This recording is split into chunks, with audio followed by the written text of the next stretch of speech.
Welcome to Health Focus, where we focus on your health. Today we are going to focus on veterans' health, and we're very pleased to have with us the Director of Veterans Services for Solano County, Mr. Alfred Sims. Mr. Sims, thank you so much for joining us. Hello, Dr. Scott. Pleasure to meet you today, sir. It's our honor to have us here, and I believe that, in fact, you're a veteran yourself. We were talking off air. We both were in the military. I was in the Air Force, and I think, tell us about your service. And first, I want to thank you for your service, Dr. Scott. The Air Force, if I have to be honest, that was my first choice. Sorry, my Army brothers out there, but the wait was a little bit too long, so I had to go to, I went to the Army and I ended up loving it. So I'm an Army veteran. I actually joined the Army in 1989. I was 17 years old. My mom had to sign the little permission slip to let me join the Army. I come from a military family. My granddad, my dad, my uncle, my sister, cousins, and one nephew at this point serve in the military. For us, the military isn't just a thing that we do, it's definitely part of our family tradition. After joining the military, my first duty station was in Nuremberg, Germany at a historic site called Merrill Barracks. It was an old SS barracks, and I was there for only 1 year before the Gulf War started. So I was deployed, I was 18 and a half when I was deployed to war. So everything in my life happened really young and really fast in the military. I was really fortunate during the first Gulf War. I always tell people I worked for the Smart Bush. He was really, he had the CIA background, so he was really in tune to the politics of the Middle East, so we didn't have to stay there after the war. And when I talk to my veterans that come back now, one of the big issues is the multiple tours of duty over in the Middle East. So I always count myself very fortunate that I didn't have to do multiple tours, that after the first tour, we did our job and got out of there. So that was a blessing. Well, thank you for your service. And I must say, you and I were both in the military on active duty during the Persian Gulf War. I was in an air-conditioned hospital in San Antonio, and I believe you were at the tip of the spear, as they say. Yes, sir. But you know, the funny thing about the military, I love the medical services. I actually had my wisdom tooth pulled out in the desert, so I had a chance to visit one of your desert hospitals, and they had a pressure-controlled hospital tent complex that had air conditioning. It was a very wonderful experience. So I want our guys to know that even out in the middle of the desert, our medical facilities are world-class. Well, you know, even though we joke, I've always been of the opinion that if you served in any capacity for any branch in the military, active duty or reserve, whether a guardsman, Army, Navy, Coast Guard, Marines, whatever, public health service for that matter, you know, you deserve our respect. And for that matter, the families to some extent also are serving through that process. Tell us about where your office is and just generally what services you provide to veterans. Well, we actually have two main offices. Our primary office is located at 675 Texas Street in downtown Fairfield, directly across the street from the courthouse on the 4th floor, suite 4700. At that office, I have two veteran service reps that help our veterans primarily get connected with the benefits that they earned while in service. So if a veteran was injured during his time in service, he can come to us. We'll help him explore his injury, help him get the paperwork, medical paperwork necessary to connect that injury to his time in service, and then help him get a service-connected rating, which is a financial benefit given by the federal government to the veterans who were injured during their time in service. So although you are a county employee, right, you actually are an expert on facilitating access to federal veterans benefits. So you really have expertise both with respect to the county and also with respect to the federal government. That must get complicated. Well, one of the really great things about our program is that it is our connection directly with the VA. Our certified veterans reps, they're actually accredited by the VA, and they have direct access to the VA databases, so they can upload documents directly to the VA without going through any type of middleman. So our connection is actually really strong with the federal government. All of our officers, or all of our veteran service reps have to go through a 2-week training course with the state, with CalVet, and then a 6-month training on the job with us before they get that accreditation. And if a veteran walks in and needs help, there's no charge, right? Absolutely not. One of the other beauties of this program is that it's totally funded by the state and by the county. So in our case, the county pays about 50% of our budget, and then we get the rest of our budget through something called subvention funds based on how many claims we submit on behalf of our veterans. And would you tell us, please, because I had a list of things to ask, but this is something that is really just hot off the presses, about the PACT Act and how that may influence the good work you're doing? Yes, sir. So the PACT Act was recently signed into law by President Biden yesterday, and it's a great new addition to the benefits available to our to actually three cohorts of veterans: our Vietnam veterans, our Gulf War veterans, and our post 9/11 veterans. The first major portion of this legislation focuses on burn pits. So during the Gulf War and other Middle Eastern conflicts, many of our soldiers had to burn waste. And during the process of burning this waste, they were exposed to toxins, and the government now recognizes that exposure to those toxins as a presumptive issue, and they have designated about 10 different types of cancer that they consider presumptive to that exposure to toxins in the burn pits. The second group that it really helps a lot are our Vietnam veterans, because it adds additional issues, presumptive issues to Agent Orange. One of the really big presumptives that our veterans are hearing about in the news and through the rumor mill, which is actually true, is that they added hypertension, high blood pressure to the presumptive issues for Agent Orange. Over the last week, we've had a ton of calls from the community related directly to that Agent Orange and hypertension, because as you know, doctor, many people suffer from hypertension. So we expect there's going to be a flood of veterans interested in that service. In fact, when we talked about this off air, I was almost kind of surprised, because once you get to be about age 60, most people under the strict new guidelines are going to be hypertensive or pre-hypertensive. So I wondered about that, and that's a real earth-shaking development, in fact. So somebody comes and sees you and gets service-connected. What's the difference between being not service-connected and being service-connected at, say, 10% or 50% or 100% in terms of accessing outpatient care? So the main difference between the levels of service connection when it comes to medical care is the potential to have a copay. So the dividing line generally for copays is 30%. So as long as you're rated over 30%, you probably will not have a copay with the VA. But if you're rated under, then you'll have a graduated copay depending on income. So that's usually the main difference. There are some access issues that came into effect about 2 years ago when it comes to accessing the Air Force Base. Mm-hmm. So if you're a disabled veteran now and you have your ID card from the VHA hospital, you can access Travis Air Force Base, you can shop at the commissary, you can shop at the PX, and you can even access some of the other things like the ODR, it's the outdoor recreations facility. So we're really trying to connect the veteran and the retiree and the military community back, because one of the issues that veterans who aren't retirees often talk about is the loss of the brotherhood, sisterhood connectivity that they had when they were in the military. Usually our retirees, they maintain that connection when they get out, because of their retiree benefits, they're able to go on base to socialize with their colleagues, so they kind of maintain that sense of brother and sisterhood, right? But our veterans, they were losing that. Now with the new laws, it allows the veterans also to kind of maintain that connection even after they get out of the military. And I've been hearing from the community universally, they're really happy about that. You know, Mr. Sims, I'm actually a service-connected veteran, and I get my own care through the VA system.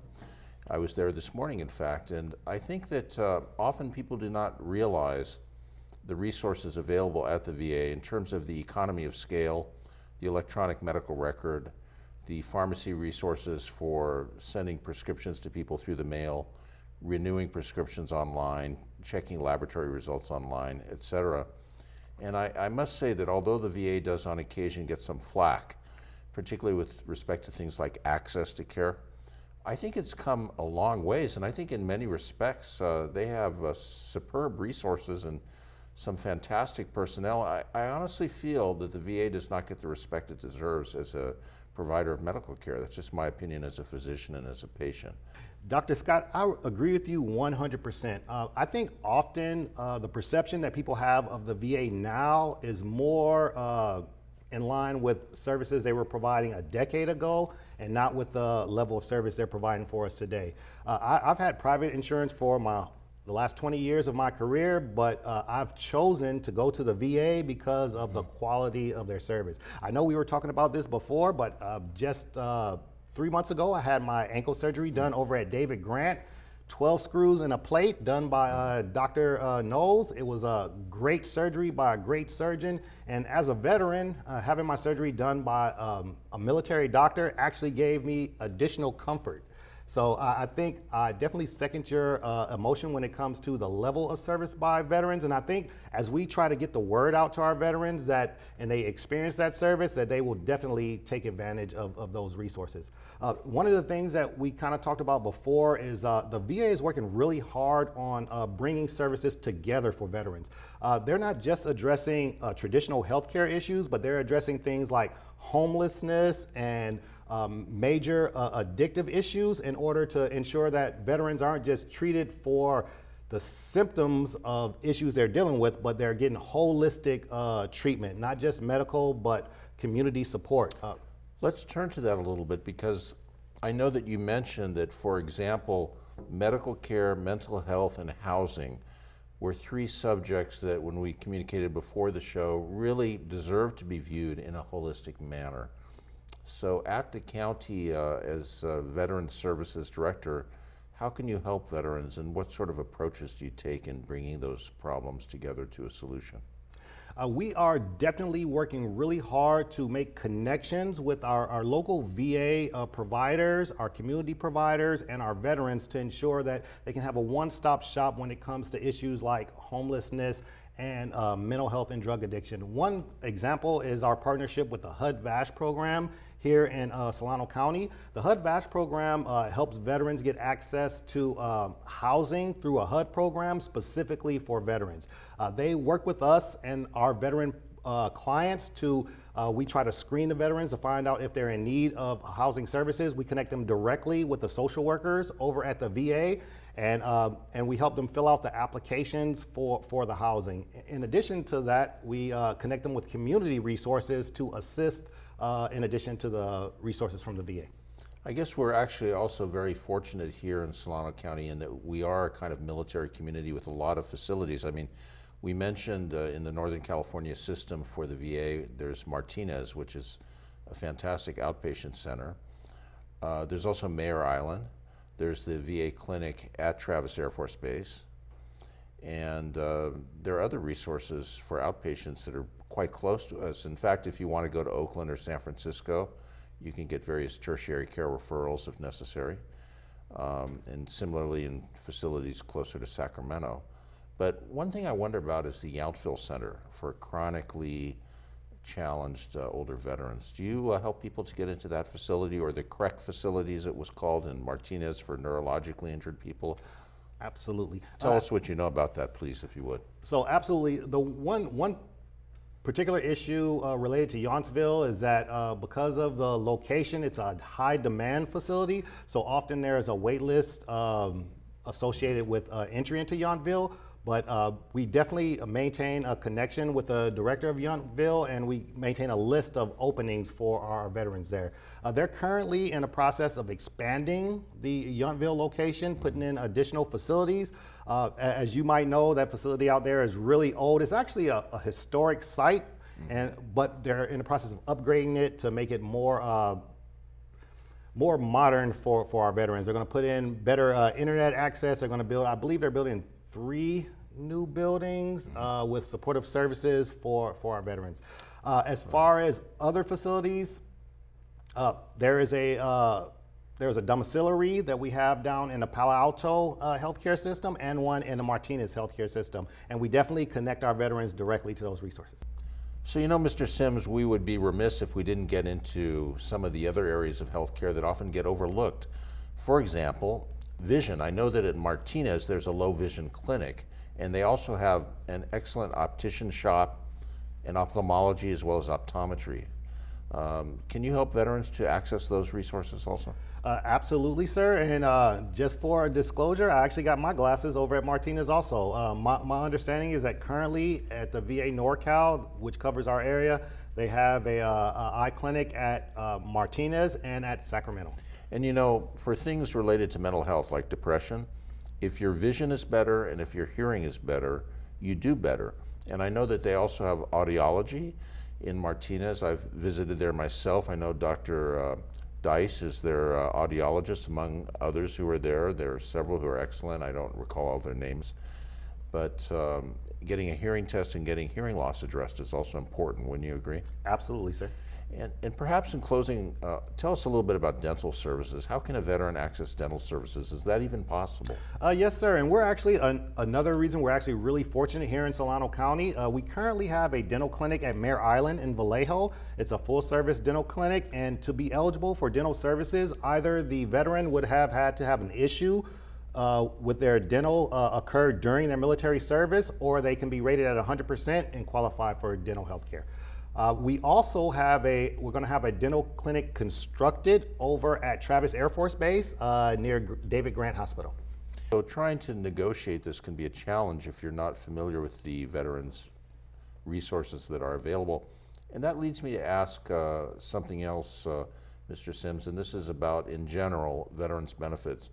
I have the impression that many veterans are not aware of all the benefits that they've earned through their service. For example, can you speak to tuition waivers for children of service-connected veterans? What's the threshold for that, and how could a veteran get that benefit?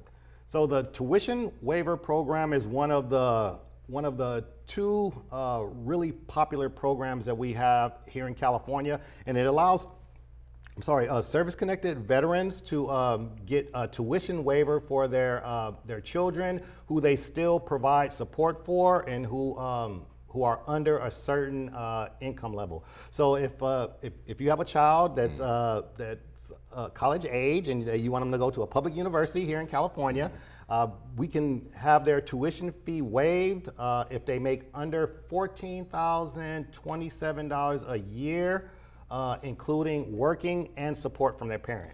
Now, excuse me for interrupting, but that threshold is for the income of the prospective student, not for the parents. Exactly. It's for the income of the student, not the parent. So it's we always stress to our students that you really want to do that cost-benefit analysis, right? Right. So as long as they make under $14,000. Right. So that would include the University of California. Yes, sir. How about Cal State University? It includes all the public universities. Including Cal State University? Yes, sir. And by the way, Cal State University also includes the Maritime Academy here in Vallejo. It does. Which I think is a real resource and jewel that, again, is not fully appreciated for what it does. My understanding is individuals who graduate there have fantastic careers in the Merchant Marines and high-paying jobs, highly respected, and it's right here in Vallejo. So I'd like to make a shout out for that. How about mortgages, the benefits for mortgages? What benefits are available, and how can you help people on that? So we do two things with mortgages. If you already own your home and you're a disabled veteran, you can apply for a tax fee waiver. So they waive part of your property taxes. I don't have the number with me here, but I can definitely get that to you. And you also qualify for special loans, VA-sponsored loans. Now, the VA-sponsored loans, they're guaranteed by the government, by the federal government. So it's if you're a veteran, you'll get a lot of pressure from outside agencies who can do the VA loans, but I always recommend it to my veterans who are interested in those VA home loans, go directly to CalVet website and then contact someone from CalVet regarding that benefit. If they come to our office, we can help facilitate that contact. And I should add that although our focus today is on veterans' health, to my way of thinking, you can't really separate health from economics. So for example, if you have a veteran who can get a child into the University of California or Cal State system and perhaps do better by not paying tuition economically, or who can get into permanent housing with a mortgage that perhaps the veteran would not have been eligible for, then that veteran is going to have more money, less stress, and better health. So I feel that what you mentioned about holistic care is exactly right. I don't see how you could separate financial well-being from medical well-being in a sense. Sad but true in a sense. No, and I absolutely agree. And the VA and those of us who support the veteran service community, we've definitely come to that realization. I would say over the last 10 years, because of the explosion in homelessness amongst the veteran population, Right. we've been forced to reassess how we evaluate and how we approach treatment for those types of issues. Before, we would focus strictly on the housing, and then so you get somebody housing, but they would be dealing with mental health issues or drug abuse issues, and then they couldn't keep the housing. So what the VA and the support organizations learned was that in order to help someone navigate this complicated thing called life, we have to help them with physical health care, with mental health care, and with other issues they may be dealing with like housing. And I think that's well said. And also we talked about homelessness, and I've written about this in a column I write for the Daily Republic. And I really think that the situation appears to not be getting dramatically better, maybe even getting worse. And a large percentage of the homeless are in fact veterans. Is that not the case? That is the case. As far as percentages, over the last 11 years, we made a huge impact on the homeless veteran population. The problem was COVID-19. When COVID-19 hit, a lot of the progress we made over the last decade seemed to start slipping down the hill. So right now we're seeing a rebound in the number of homeless veterans in our community, but we're aware of that issue, and we're working really closely with our nonprofits and with our VA partners to try to address it. When I was at the Martinez Clinic today and saw Dr. Denise Trin, the first thing I asked for was my second booster for COVID-19, and prevention is really where it's at, and she immediately arranged it, and I got it right away, which shows how efficient the VA can be. But I think many benefits, as I said, that veterans have, they're unaware of. So as we begin to reach the end of our show, tell us a little bit about any website or information about how veterans could find out more from your office. Tell us about your location, the hours, and websites. Yes, sir. So we have two offices, main office at 675 Texas Street. We're open from 9 to 4 p.m. for in-person meetings. Currently, we're a little short-staffed, so we're basically taking appointments, but if people are coming in to drop off paperwork, they can come on in, drop off paperwork for college tuition fee waivers and for applications for healthcare. If they're doing something more complicated like aid in attendance or applying for traditional VA financial benefits, we have to make them an appointment. We have another location specifically for our Air Force personnel. We do a program called the BDD. It's benefits distributed at discharge, and we do that at Travis Air Force Base at the Airmen Family Readiness Center. You mentioned the site of your office previously, but I don't think it hurts to mention it twice. Is there a website or a way people can get in touch via email? Yes, if you go to our county website, www.solanocounty.com, under Veteran Services, you'll find our webpage. And from that webpage, our veterans are able now to make appointments directly with our service reps. One of our innovations recently was to add a application to our website that allows our veterans to directly book appointments with our reps. We're down to our last couple of minutes, so if I could just, first of all, thank you again, Mr. Alfred Sims, for not just your military service in the Army, but for your service as Director of Veteran Services in Solano County. And if I could ask you, maybe in closing, if you could give any last-minute advice to veterans as to how they can improve their access to the benefits that they earn through their service. I would say, sir, if you live here in Solano County, please come to our office. One of the things that we strive to be is a one-stop shop for our veterans, and to make sure that they have access to all the resources available for them in the community. As you know, transitioning out of the Air Force yourself, often it's a hectic run to that finish line, right? And often you miss a lot of things during that run, during that transition. If you come to us, we'll help you dot those I's, cross those T's, and get access to the benefits you've earned. I think it couldn't be stated any better, and I think it's also important to advocate for yourself in that respect, and having resources such as your office is fantastic. It's been such a pleasure seeing you, Al, and I hope that you'll come back and visit us again. Thank you, Dr. Scott, and the pleasure is mine, and thank you for inviting me. We're delighted to have had you here. Remember, here at Health Focus, we always focus on your health. Today we focused on veterans' health, and I think that although we celebrate Veterans Day, November 11th, really every day we should acknowledge the sacrifice and commitment of our active duty military personnel and our veterans, as well, of course, as the contribution of our first responders. Thank you so much for joining us, and stay healthy out there.